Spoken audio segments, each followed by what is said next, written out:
The day it all came crashing down started like any other. Morning coffee, Jessica scrolling through her phone with that absent-minded smile, the kids arguing over who got the last slice of toast. Normal. Or at least, what I thought was normal. But there was something off. Lately, Jessica had been different. And not in the usual people change over time way. More like a someone else is occupying her mind and body way. Her laughter sounded rehearsed. Her touch felt foreign. The warmth in her eyes? Gone. Replaced by something colder. Distant. But I swallowed it down, pushed away the creeping thoughts, told myself it was work stress, midlife crisis, hormones, whatever excuse made it easier to ignore the gnawing feeling in my gut. That evening, I was supposed to meet an old friend for drinks, but he canceled last minute. Instead of heading straight home, I decided to pick up takeout. Jessica had mentioned she'd be working late again, and the kids were at my mother's for the weekend. A quiet night with some good food and bad TV sounded perfect. I pulled into our driveway and noticed something strange. Jessica's car was there. The house was dark. No lights, no movement. Just silence. I stepped inside, expecting to find her asleep or maybe in the shower. Instead, I was greeted by the sound of whispered voices. Jessica's voice. And a man's. My body went cold. For a split second, I convinced myself I was hearing things. Maybe it was the TV. Maybe she was on the phone. Maybe laughter. A man's laughter. Low. Familiar. Comfortable. Something snapped inside me. I didn't barge in like a lunatic. No. I moved quietly. Slowly. Every step felt heavier than the last. The voices were coming from upstairs, our bedroom. I reached the door and paused. Listened. The murmur of voices. A breathless giggle. The sound of sheets shifting. The air felt too thick to breathe. And then a pause. A long, heavy silence. And then Jessica's voice, soft but clear. I don't feel guilty. I should, but I don't. My vision blurred. My heartbeat roared in my ears.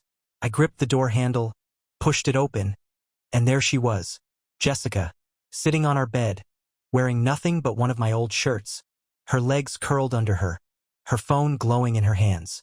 She wasn't with anyone, but she wasn't alone. The moment she saw me, she flinched, like a kid caught stealing candy. Her face drained of color, and in that split second, I knew. I knew before I even saw the messages, before I even pieced together what I had just walked in on. Jessica wasn't physically with another man, but she was somewhere else with him. I took 2 steps forward. She scrambled to lock her phone, but I was faster. I grabbed it out of her hands, and she lunged at me. Give it back, she snapped, voice sharp, controlled, unapologetic. I didn't even look at her. My eyes were glued to the screen, the open chat, the name at the top. I clicked the messages. I can still feel you from last night. You have no idea how bad I want you right now. I can't wait until we're alone again. My stomach twisted.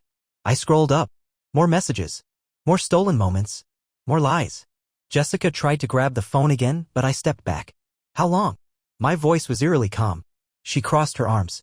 It's not what it looks like. I laughed. Actually laughed. The kind of laugh that comes from a place so broken it doesn't even sound human. How long, Jessica? A flicker of something in her eyes, fear? Annoyance? 6 months. The air left my lungs. 6 months. 6 months of lies.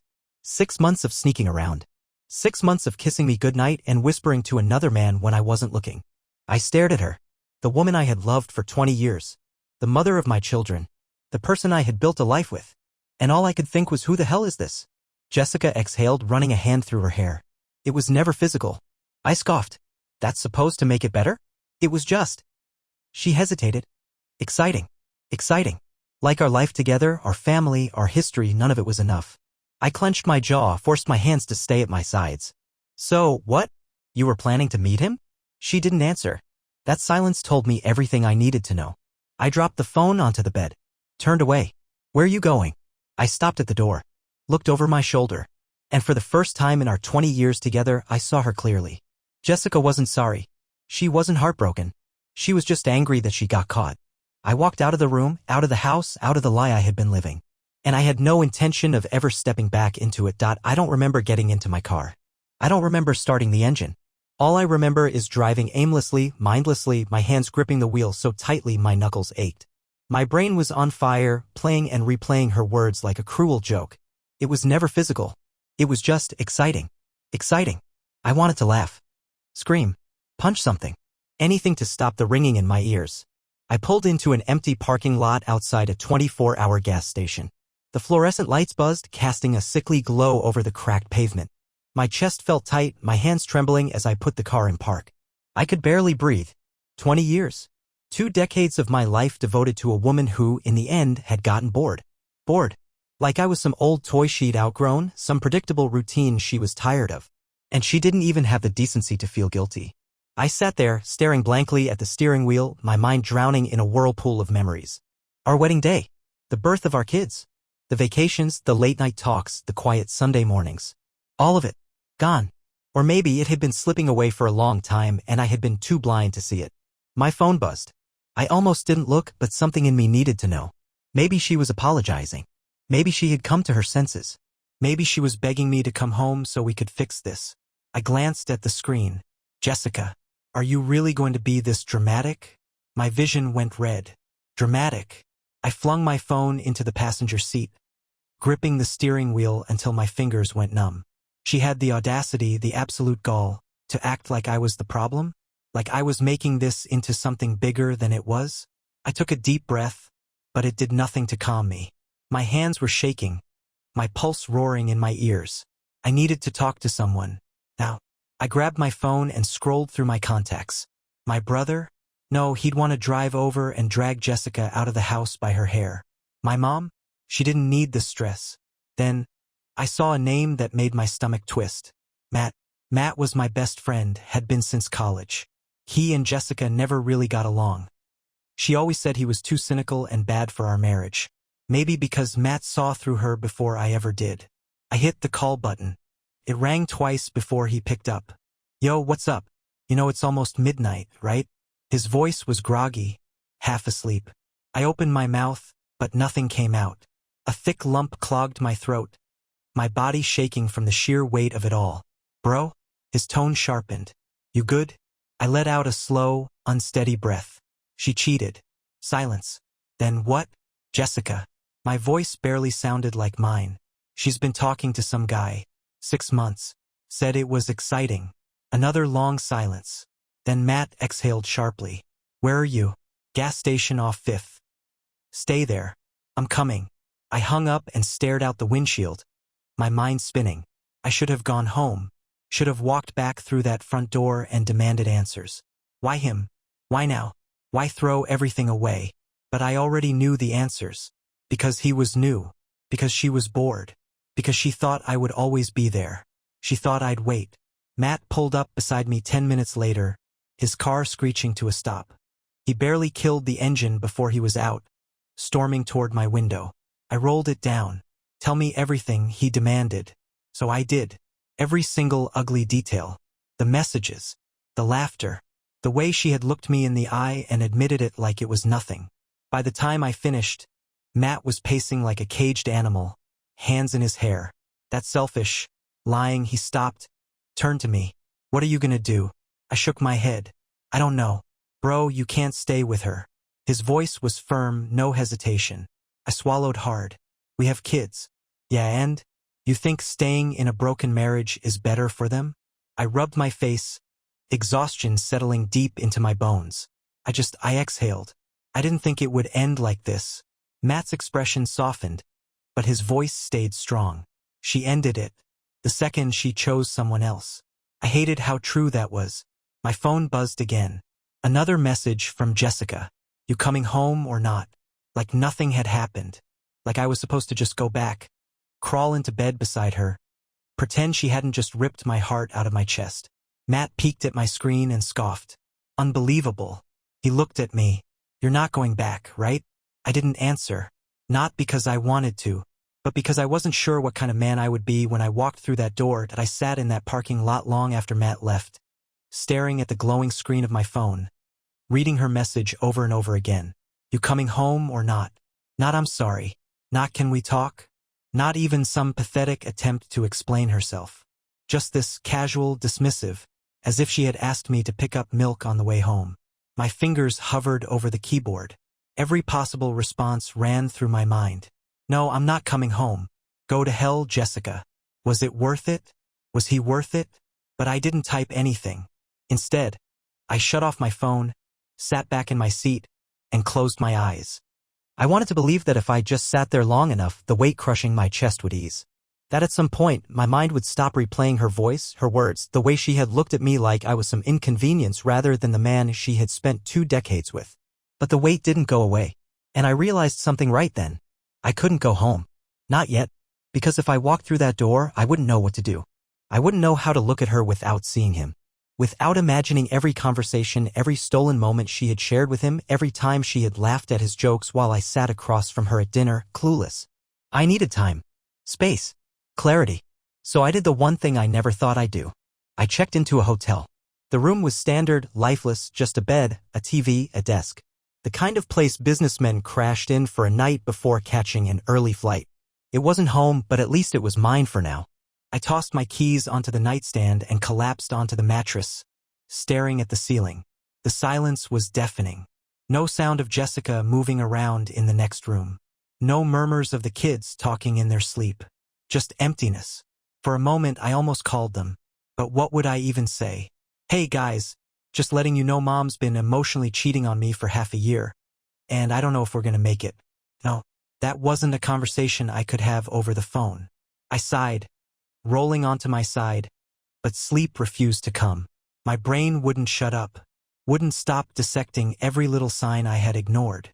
The way she had suddenly started caring about her appearance again. New clothes, new makeup, perfume I had never smelled before. The late nights at work that never made sense.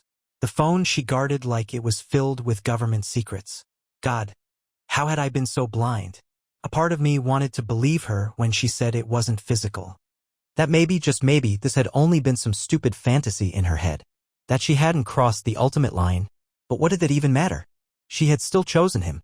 She had still let him into a part of her life that was supposed to be mine. And even now, even after she had been caught, she wasn't begging me to stay. She wasn't falling apart, desperate to fix this. She was texting me like I was some wayward husband who had gotten a little too mad and needed to cool off. Like she still thought I'd come back. Like she still thought she had me. I clenched my jaw, anger flaring in my chest. She thought I was predictable. Reliable. The man who would always be there, no matter what. Maybe that had been true once. But not anymore. The next morning, I woke up groggy, my body aching from a night of tossing and turning. For a second, I forgot where I was. Then reality crashed down on me like a sledgehammer. Jessica. The messages. The betrayal. I sat up, rubbing my face, trying to shake off the exhaustion. My phone was on the nightstand, blinking with unread messages. I braced myself before picking it up. Jessica, 6:43 a.m. Are you seriously not coming home? Jessica, 7:12 a.m. This is ridiculous. Jessica, 7:30 a.m. The kids are asking about you. Jessica, 7:45 a.m. You're being childish. Jessica, 8:15 a.m. I can't believe you're doing this to us. I exhaled sharply, my grip tightening on the phone. So that was the game she was playing. Not remorse. Not accountability. Just manipulation. She wasn't sorry. She wasn't regretting what she did. She was just mad that I wasn't falling in line. I stood up, grabbed my keys, and left the hotel. There was only one place I needed to go. I pulled up outside the house I had paid for, the house I had built a family in, and sat there for a long moment, staring at the front door. It felt foreign now, like it belonged to someone else. But I wasn't here to reminisce. I was here for answers. Jessica was in the kitchen when I walked in, sipping coffee like it was a normal day. Like our entire world hadn't imploded less than 12 hours ago. She looked up when she saw me, eyes flickering with something unreadable. Well, look who finally decided to come home, she said, voice clipped. I ignored her tone. We need to talk. She set her cup down. Crossed her arms. About what? You already made up your mind, didn't you? I stepped closer, leveling her with a stare. Why him? She blinked. What? Why him, Jessica? My voice was steady, but my hands curled into fists. Out of all the people in the world, why the hell did you choose him? Her jaw tightened. I didn't choose anything. It just happened. I laughed. A dry, humorless sound. Right? Because relationships just happen. Because 6 months of sneaking around just happens. She bristled. It wasn't like that. Then what was it like? I stepped even closer. Explain it to me, Jessica. Explain how the woman I married, the woman I thought I knew, spent 6 months building a world with someone else and expected me to just, what? Get over it? She looked away. I shook my head, exhaling sharply. You don't even regret it, do you? Jessica's eyes snapped back to mine. Of course I do. Then why do you sound so angry? Silence. That was all I needed to know. She wasn't sorry for what she did. She was sorry for the consequences. I took one last look at her, at the stranger standing in my kitchen, and felt something inside me snap into place. She had made her choice. Now, it was time for me to make mine. That I stood in that kitchen, staring at the woman I had spent 20 years building a life with, and realized something that should have been obvious the moment I saw those messages. This was over. Not just the fight. Not just this conversation. I had come back thinking I needed answers. Thinking maybe, just maybe, there was something to salvage. But looking at her now, arms crossed, face set in stone, irritation simmering just beneath the surface, I understood. Jessica wasn't fighting for us. She was fighting for control. I had always been predictable, steady, reliable, the man who would work through anything, push past anything, forgive anything. She thought she still had that version of me. She was wrong. I took a step back. A slow, measured movement. The kind of step you take when you finally decide to walk away. Jessica noticed. Her brows knit together. What are you doing? I inhaled deeply, letting the tension in my shoulders settle. I'm leaving. Her lips parted for a fraction of a second before she masked it with a scoff. Oh, come on. Stop being dramatic. There it was again. Dramatic. She still thought this was a game. A temper tantrum I'd eventually snap out of. I let out a short, humorless laugh. You really don't get it, do you? Jessica set her coffee down with a little too much force. What I get is that you're overreacting. You saw some messages and now suddenly you're packing your bags like I burned the house down. She lifted her hands. It wasn't physical, okay? I didn't cheat on you. She hesitated, choosing her next words carefully. I just got lost for a while. Lost? Like she had just wandered into someone else's arms by accident. Like she had tripped and fallen into an emotional affair for half a year. I shook my head. Do you even hear yourself? Jessica sighed sharply. What do you want me to say? That I made a mistake? Fine. I made a mistake. I got caught up in something I shouldn't have and I let it go too far. Happy now? There was no remorse in her voice. Just exasperation.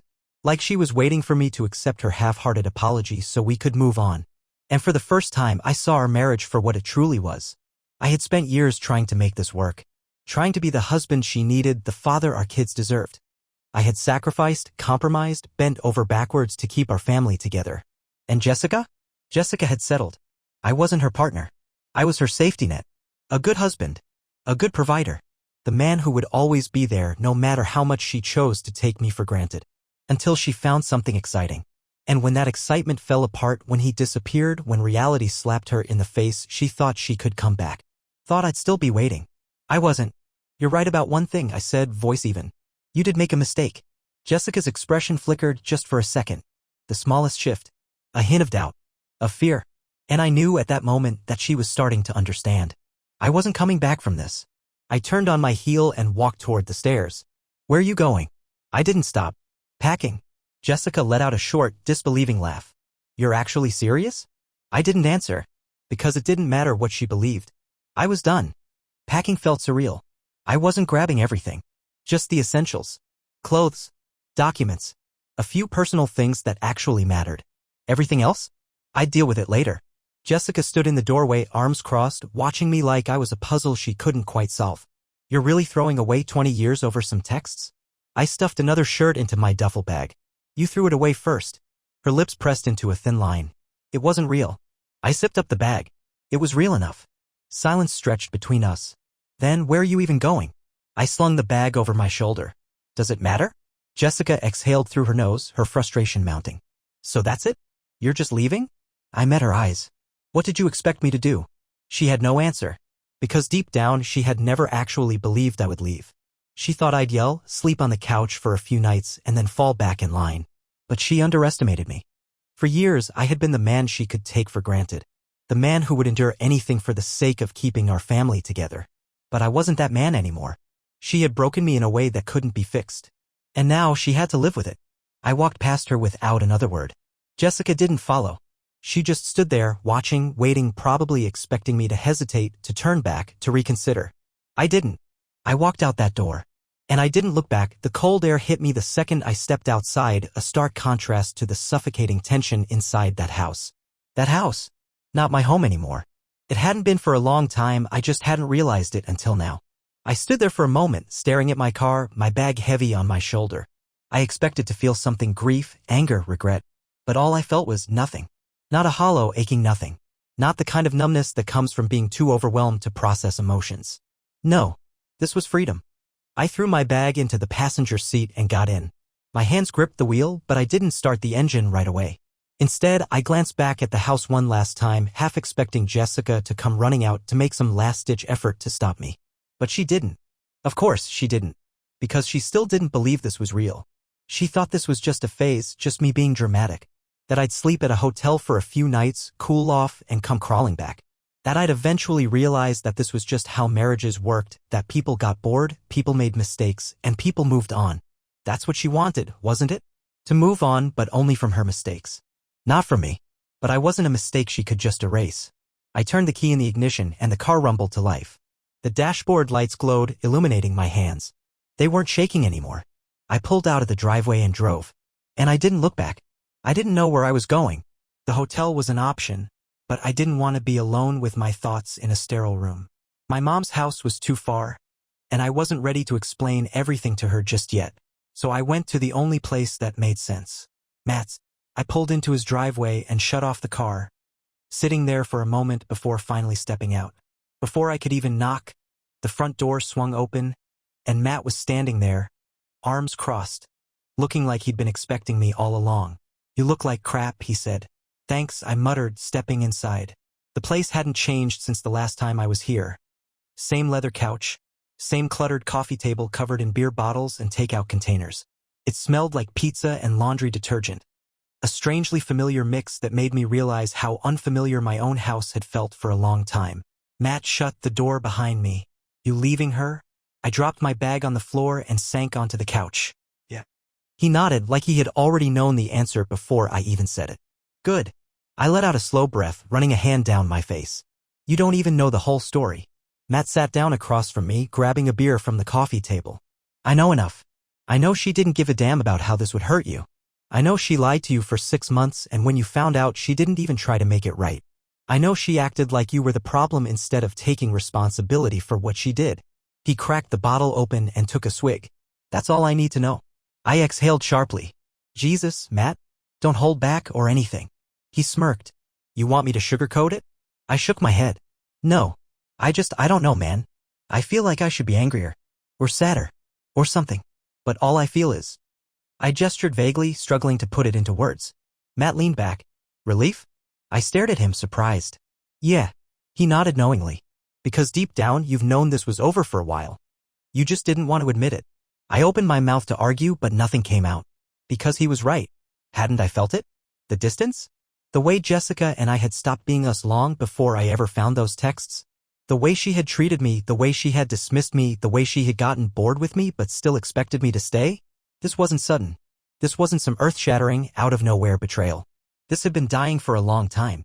I had just been too loyal to admit it. I leaned forward, elbows on my knees. "How the hell did I let this happen?" Matt sighed. "Because you're a good guy. And because she took advantage of that." I ran a hand through my hair, my chest tightening. "I wasted so much time." Matt shook his head. "No, you didn't. You gave her a chance to be better. She just didn't take it." Silence settled between us. Then Matt sat up, clapping his hands together. "All right, enough of this depressing crap. You hungry?" I let out a breathy laugh. "Are you seriously asking me if I want food right now? Dude, when's the last time you ate?" I thought about it. "I don't know. Yesterday?" Matt raised an eyebrow. "And you think I'm the crazy one for offering food?" He grabbed his keys. "Come on. Let's go get something." I hesitated. I don't want to be that guy who shows up at his best friend's house and just, "Dude, shut up. You just blew up your entire life. You get a free pass to crash here, eat my food, and be a miserable bastard for as long as you need." I looked at him, really looked at him, and for the first time in days, something in my chest loosened. That wasn't just offering me a place to stay. He was reminding me that I wasn't alone. And maybe that was what I needed right now. I stood up, grabbing my jacket. "All right, let's go." Matt grinned. "Damn right." As we walked out the door, I realized something. Jessica had expected me to wait for her. To sit in that house, wallowing in pain until she decided I was worth loving again. But I wasn't waiting anymore. She had made her choice. And now, it was my turn. We ended up at some hole-in-the-wall burger joint that Matt swore had the best fries in the city. It was one of those places that hadn't changed in decades. Sticky vinyl booths, a flickering neon sign in the window, the smell of grease and nostalgia hanging in the air. It was exactly what I needed. We sat in a booth near the back, and for the first time in what felt like forever, I wasn't thinking about Jessica. I wasn't thinking about him. I wasn't thinking about the last 20 years of my life or what I had just walked away from. I was just here, existing. The waitress, a woman in her 60s with tired eyes and a name tag that read Nancy, poured us 2 cups of coffee before we even asked. Matt ordered for both of us, like he already knew I didn't have the energy to make a decision. "Trust me," he said. "You need this burger in your life." I didn't argue. We sat in silence for a while, the low hum of conversation around us blending into the clatter of plates and the sizzle of the grill. It felt normal, familiar, like life hadn't just imploded on me. I wrapped my hands around the coffee cup, letting the warmth seep into my fingers. "I don't even know where to start, man." Matt took a sip of his coffee. "With what?" I exhaled. "With everything. The divorce. The kids. Splitting up our lives after 20 goddamn years." I shook my head. "How do you even begin to untangle something like that?" Matt leaned back against the booth. "One step at a time." I scoffed. "Yeah, that's real helpful." He smirked. "All right, fine. You want an actual plan? That'd be nice." He set his coffee down and started ticking things off on his fingers. "First, find a lawyer. A good one. Not some cheap dude who got his law degree out of a cereal box. Second, figure out the house. Are you keeping it? Selling it? Letting Jessica rot in it?" I snorted. "Pretty sure she expects me to leave so she can keep it." Matt raised an eyebrow. "And you're just gonna let her?" I hesitated. "I don't know. I don't even know if I want that house anymore. It doesn't feel like mine." "Then sell it. Start fresh." I rubbed my temple. "It's not that simple." Matt shrugged. "It is if you make it. Look, I get it. You've spent 2 decades with her. You built a life together. But that life doesn't exist anymore." His voice softened. "And maybe that's a good thing." I let out a slow breath. Maybe he was right. I had spent so much time trying to hold on to something that had been broken for a long time. Maybe letting go was the best thing I could do. Nancy reappeared with our food, setting down 2 plates stacked high with burgers and fries.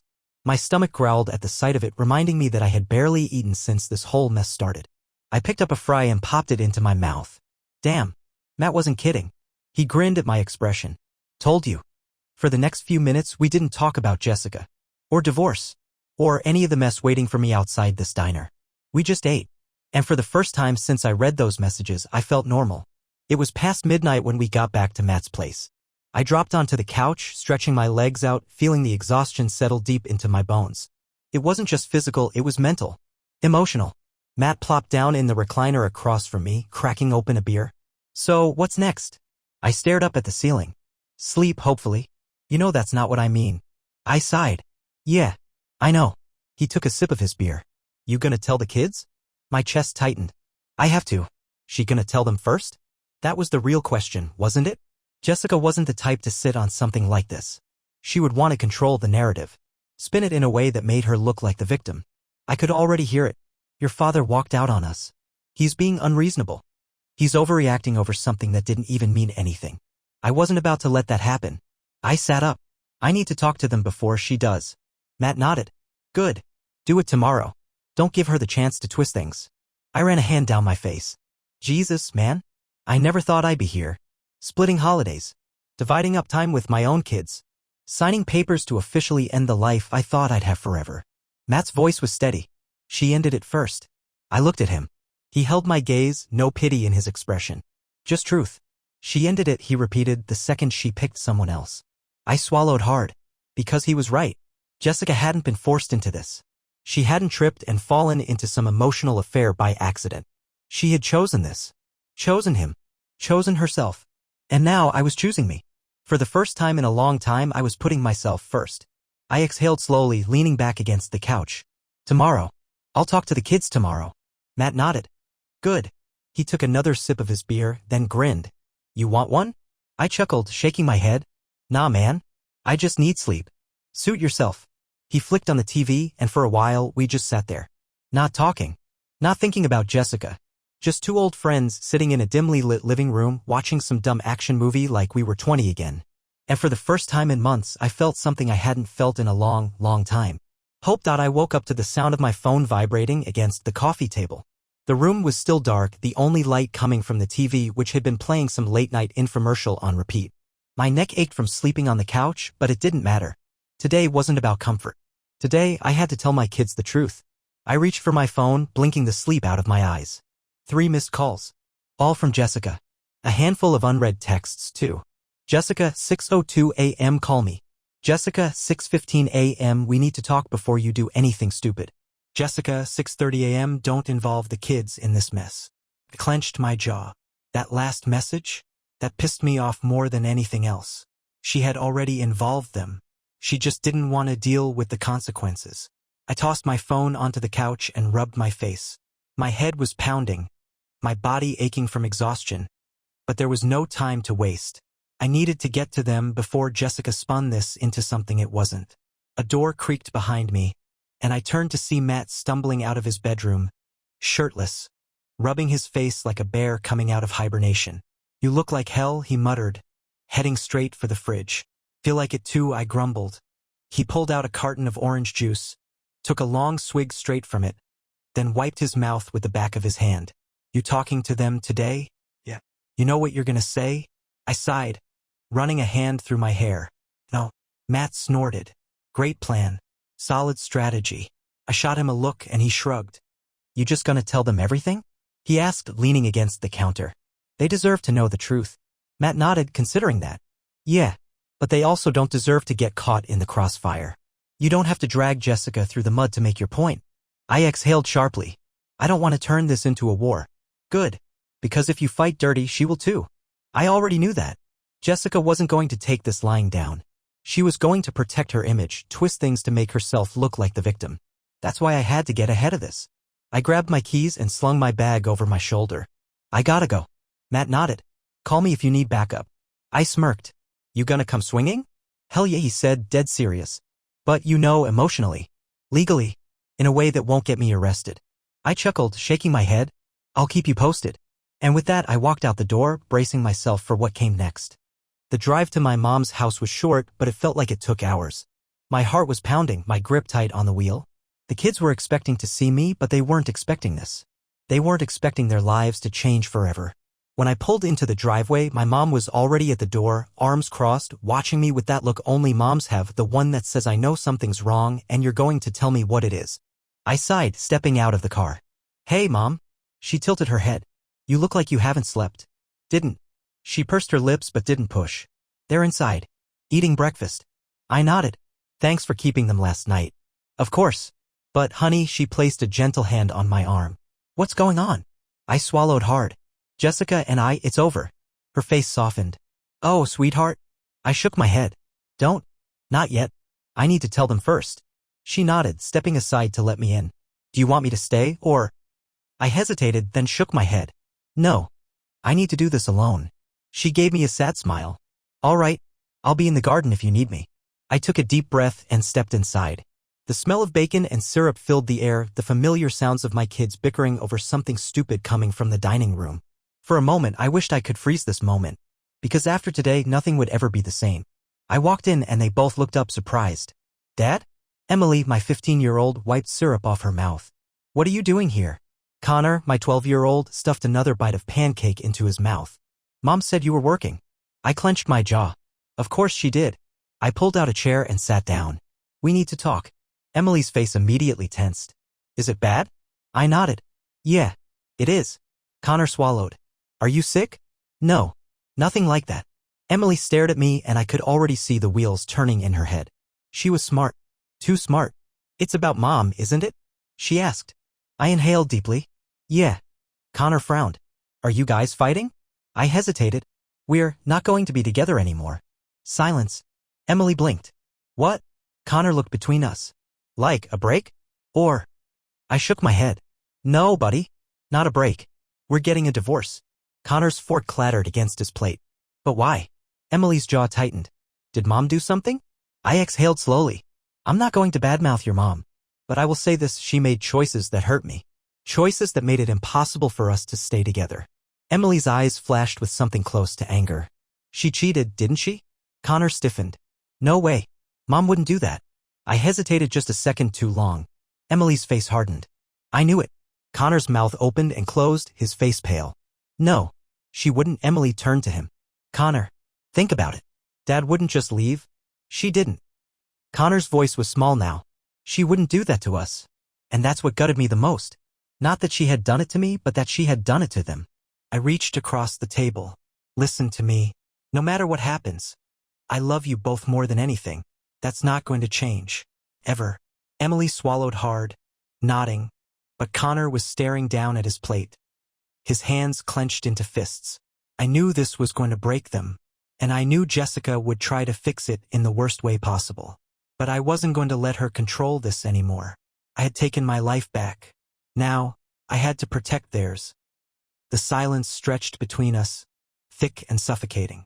I could see the emotions swirling in my kids' eyes.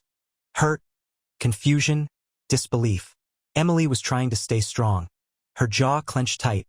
Her arms folded across her chest like she could physically hold herself together. Connor, though, he looked lost.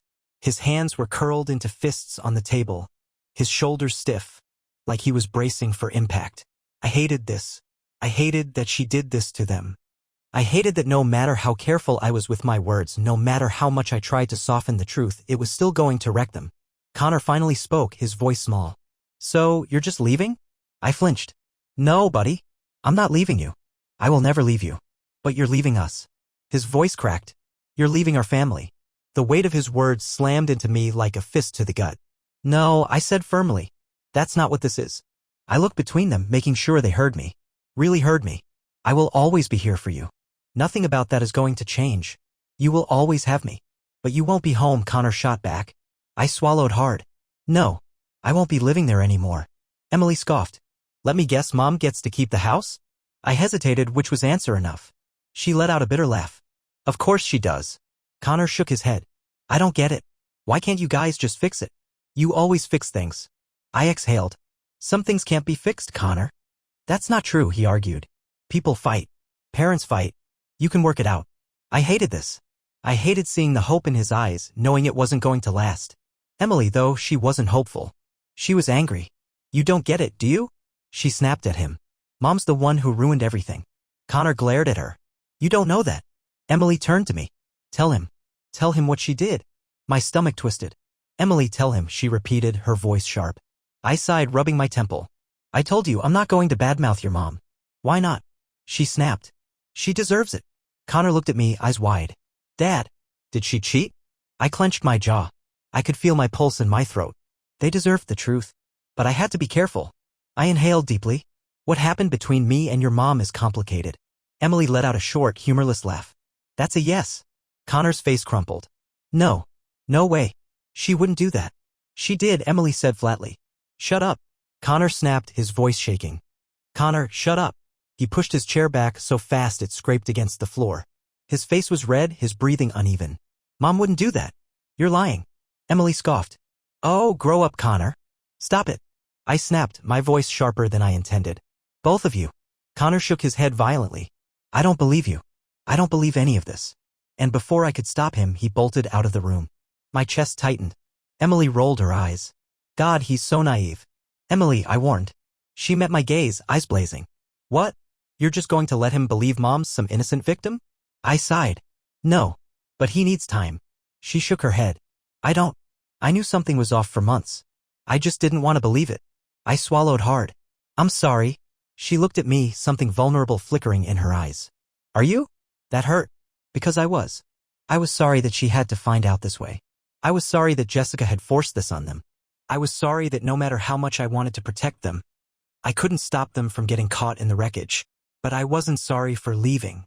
I wasn't sorry for choosing myself for the first time in years. And I wouldn't apologize for something that wasn't my fault. I reached across the table, squeezing her hand. This isn't what I wanted. But I promise you, I will always be here for you. Emily didn't pull away, but she didn't squeeze back, either. I found Connor outside, sitting on the back steps, his arms wrapped around his knees. I sat down next to him, neither of us speaking for a long time. Finally, he whispered, Is it really over? I stared out at the yard, the swing set I built with my own hands, the grass we played soccer on when he was little. Yeah, I said softly. It is. His voice was small. I don't want it to be I closed my eyes. I know. Silence. Then, did she love him? The question sucker punched me. I turned to him, but he was staring straight ahead, his face blank, his fingers digging into his sleeves. I took a slow breath. I don't know. Then why? His voice cracked. Why would she do this? I wished I had an answer. I wished I could give him something that made sense. But there was no sense in any of this. I don't know, Connor. He sniffed, wiping his nose with his sleeve. I hate her. My heart clenched. No, you don't, I said gently. You're angry. And you have every right to be. But don't carry that with you, okay? It won't fix anything. He was quiet for a long time. Then, do you hate her?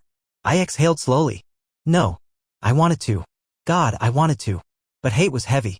And I was done carrying things that weighed me down. Connor nodded like he understood. Like maybe, just maybe, we'd be okay. Eventually, I stayed outside with Connor for a long time, both of us sitting in the quiet. It wasn't comfortable silence, but it wasn't unbearable either. It was the kind of silence that held everything. Anger, sadness, confusion, the unspoken realization that life as we knew it was gone. Eventually, he wiped his face with his sleeve and stood up. I want to go home, he muttered. I looked at him carefully. Are you sure? He nodded, not meeting my eyes. Yeah. I hesitated. Part of me wanted to tell him he could stay with me for a while, that he didn't have to go back to that house, to her. But I couldn't force that on him. He had to make his own choice. All right, I said. I'll drive you. I told Emily we were leaving, and she just shrugged, muttering something about needing time to think. I didn't push. She had her walls up, and I knew better than to try to break them down right now. So I drove Connor home in silence, my hands tight on the wheel, his face turned toward the window. The closer we got to the house, the more I could see his shoulders stiffening, like he was preparing himself. I pulled into the driveway and turned off the car, but neither of us moved. Then he finally spoke. Are you coming in? The question caught me off guard. I exhaled slowly. No, bud. Not right now. He chewed on his lip, nodding slowly, his fingers drumming against his knee. You gonna be okay? I asked. He didn't answer right away. But then, with a sigh, he nodded. Yeah. I didn't believe him, but I had to let him go. He grabbed his bag, opened the door, and stepped out. And that's when the front door opened. Jessica. She was standing there, barefoot, wearing one of those casual, lazy-day sweaters she used to wear when we'd curl up on the couch and watch movies. For a second, just a second, she looked like the woman I used to love. Then she saw me, and the mask slipped. Her eyes flicked from me to Connor, assessing, calculating. Hey, baby, she said smoothly, her voice soft, maternal, manipulative. You okay? Connor hesitated, then nodded. Her gaze snapped back to me. We need to talk. I leaned back in my seat. No, we don't. She exhaled sharply, stepping onto the porch, crossing her arms. So that's it? You're just gonna leave things like this? I didn't respond, because yes, that was exactly what I was going to do. She turned to Connor. Go inside, sweetheart. I'll be there in a minute. Connor glanced at me, his face torn. Then, slowly, he nodded and walked inside. The door shut behind him, leaving me alone with Jessica. And just like that, the air changed. She walked down the steps, stopping just short of my car. Her eyes locked onto mine, a storm brewing behind them. You really told them, she said, her voice sharp. I scoffed. What did you expect? Her jaw tightened. I expected you to be mature about this. I barked out a laugh. Mature? You think I'm the one who handled this badly? You blindsided them. She snapped. I could've what? Sugar-coated it? Lied to them the way you lied to me? She flinched. Good. I shook my head. I told them the truth, Jessica. Something you clearly weren't planning to do. Her lips pressed together. I was going to tell them in my own time. Yeah? And what was that gonna sound like? Oh, kids, your father just couldn't handle my little emotional affair, so now he's throwing a tantrum and leaving? I leaned forward. Because let's be honest, that's exactly how you wanted to spin it, isn't it? Jessica's eyes flashed. Don't put this all on me, she hissed. You weren't perfect either. I exhaled slowly, forcing myself to stay calm. You're right. I wasn't perfect. But I was faithful. Her face twitched. For the first time since this started, she looked unsure. Like she was actually losing. You think this is easy for me? She said, voice quieter now. You think I don't feel anything about this? I don't know, Jessica. You tell me. I gestured toward the house. Because from where I'm sitting, you sure as hell don't look broken up about it. She crossed her arms tighter. I didn't want it to end like this. I gave her a long, hard look. Yes, you did. Her lips parted slightly, a flicker of something passing over her face. You wanted options, I continued. You wanted excitement. You wanted him. But you also wanted me. You wanted your safe little marriage, your stable husband, your perfect family. I leaned closer, my voice dropping, until I wasn't enough anymore. Jessica swallowed. And for the first time since this started, I saw it. The regret. Not because she loved me, not because she missed me, but because she never thought I'd leave. She thought I'd wait. She thought I'd take whatever scraps she had left to offer. She thought I was her backup plan. But she was wrong. I inhaled deeply, exhaled, and reached for the gear shift. I'm done, Jessica.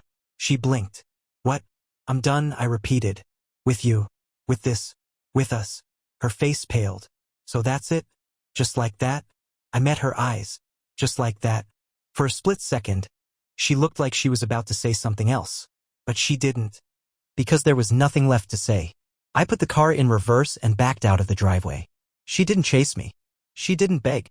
She just stood there. Watching. Waiting. Maybe she thought I'd come back. Maybe she thought there was still a chance. But there wasn't. Because I had finally realized something. I am no one's backup plan. I drove for a long time after leaving that house. Not because I didn't know where to go, but because I needed a moment. A real moment. Away from her, away from the kids, away from the weight of 20 years crashing down around me. The roads were mostly empty, the kind of stillness that only comes late at night or early in the morning when the world is between phases, caught in that limbo between yesterday's problems and today's responsibilities. I pulled into a parking lot, some random overlook on the outskirts of town, the kind of place teenagers came to drink and pretend they weren't scared of the future. I cut the engine and sat there, gripping the wheel, my knuckles white. And then, for the first time since this whole nightmare started, I let it hit me. I sucked in a shaky breath, staring out at the dark horizon, my chest tight. This was real. This wasn't a bad dream. It wasn't something I could fix. I was getting divorced. My marriage was over. I wasn't going home. I wasn't waking up in that house tomorrow morning. I wasn't going to hear Jessica's voice calling from the kitchen or smell her coffee brewing or have some stupid argument about who left the wet towel on the bed. I wasn't going to see my kids every day. I wasn't going to kiss them goodnight every night or be there for every little moment or watch them grow up the way I always thought I would. And God, that hurt. Not losing Jessica. Not losing the marriage. Losing time. Losing moments I could never get back. A part of me wanted to scream, to punch the dashboard, to break something just to feel like I had control over something, anything. But I didn't. Because what was the point? No amount of anger, no amount of pain, no amount of wishing things were different would change the fact that this was happening. The only thing I could do now was decide how I was going to live with it. Eventually, I drove back to Matt's. He was already up, sitting on the couch with a cup of coffee like he'd been expecting me. That bad, huh? He asked. I sat down across from him, sighing. She didn't even try to fight for it. Matt watched me carefully. Would it have changed anything if she did? I thought about that. Really thought about it. And then I shook my head. No. He nodded like he already knew that. So, what's next? I let out a slow breath. Divorce lawyer. Sorting out the house. Figuring out what co-parenting is gonna look like. I rubbed my face. I need to find a place to live. You know you can stay here as long as you need, Matt said. I gave him a tired smile. Thanks, man. But I need to start looking for something permanent. Fair enough. He leaned back. How are the kids? I sighed. Emily's angry. Connor's in denial. I don't blame them. They'll be okay, Matt said. Might take some time, but they will. I nodded, but I wasn't sure if I believed it yet. Silence stretched between us for a moment. Then, Matt smirked. So, you ready to start dating again? I choked on my coffee. Jesus, Matt. It's been one day. He shrugged. I'm just saying, now that you're free, there's a whole world out there. You don't have to spend the rest of your life waiting for someone who doesn't appreciate you. I rolled my eyes. I think I'll pass for now. Matt grinned. For now. I shook my head. But for the first time in days, I actually laughed. It wasn't a big laugh. It wasn't a carefree, everything's fine laugh. But it was real. And maybe, just maybe, that was enough for now. The next few weeks were a blur of paperwork, legal meetings, and splitting up 20 years of life like we were dividing office supplies. Jessica didn't make it easy, but she also didn't fight too hard. She wasn't heartbroken. She wasn't begging me to come back. She was just angry. Angry that she lost control of the narrative. Angry that I wasn't playing the role of the weak, devastated husband waiting for her to come to her senses. Angry that I was moving on. The house? Sold. The custody agreement? Settled. My new apartment? Small. But it was mine. The first night I spent there, alone, in a place that didn't have Jessica's touch on every wall, I expected to feel empty. I didn't. I felt free. One night, about a month after the dust had started to settle, I got a message from Jessica. Jessica, 9:47 p.m., can we talk? I stared at it for a long time, not because I didn't know what to say, but because I already did. I typed out my response, simple and direct. Me, there's nothing left to talk about. And then, I blocked her number, because for the first time in 20 years, I wasn't waiting. Not for her. Not for an apology. Not for some half-hearted attempt at fixing what she had already destroyed. Jessica had made her choice, and I had finally made mine. I was done, and I was never looking back.